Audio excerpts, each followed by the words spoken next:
I pozdrav svima ljudi, Gosardo ovdje. Danas ću vam pokazati kako da skinete GTA San Andreas na telefonu. Znači, treba vam prvo Aptoid ako nemate, znači, bukvalno idete samo na Google i kucate, to ide. Evo, prvo to kliknite i skinete ga. Znači, 5 minuta.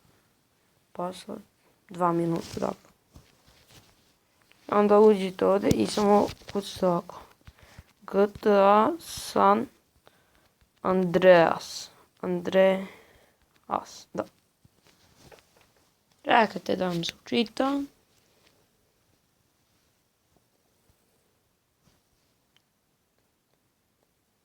Andreas. GTA San Andreas. Tako zajebao sam se prvi put, znao sam. Niste to glavno provalili pre mene. Znam, ja bih ga. Znači idete ovdje. I onda ovo prvo što ima, koliko već ovih previše, 891.800. I pisat će 2,62 gigabita, znači to skinite. U stvari treba samo 2,4, mislim samo. To je dosta, ali radi na ovom mom Samsung Galaxy S3 Neo, znači radi će na svim boljim verzijama.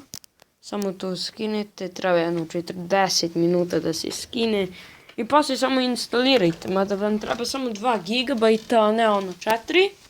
I onda samo uđete i ono ima sve lepo da kaže, da mu kaže neka sranja, da će. I onda pošto ja radim na, što ja ovo igram na S3 Neo, sad je samo sve low, resolution low, sad low.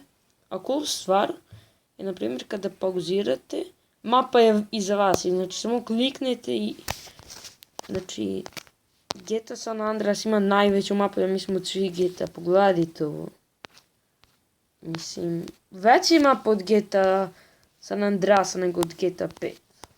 Pošto GTA 5 ima samo ovaj grad. Ovo ima gradove i sela i... Mada GTA 5 ima bolju rezoluciju. I da pokušam. Da. Sve je sve tamo kao gdje ste stali. Samo play game. Ponekad malo će kao da krene ono da laguje i onda samo na sajte da igrate, onda će se ono bolje kao da krene. Hoćeš da se bije? Hoćeš? Dođi. To je to što se tiče ove epizode, nadam se da vam se svidjela. Ostavite like, share, comment, subscribe. Znači, ja vam pokazujem, znači radi. I ako se niste subscribe-ovali, subscribe-ujte se na kanal i vidjet ćemo se u sljedećoj epizodi. Pozdrav!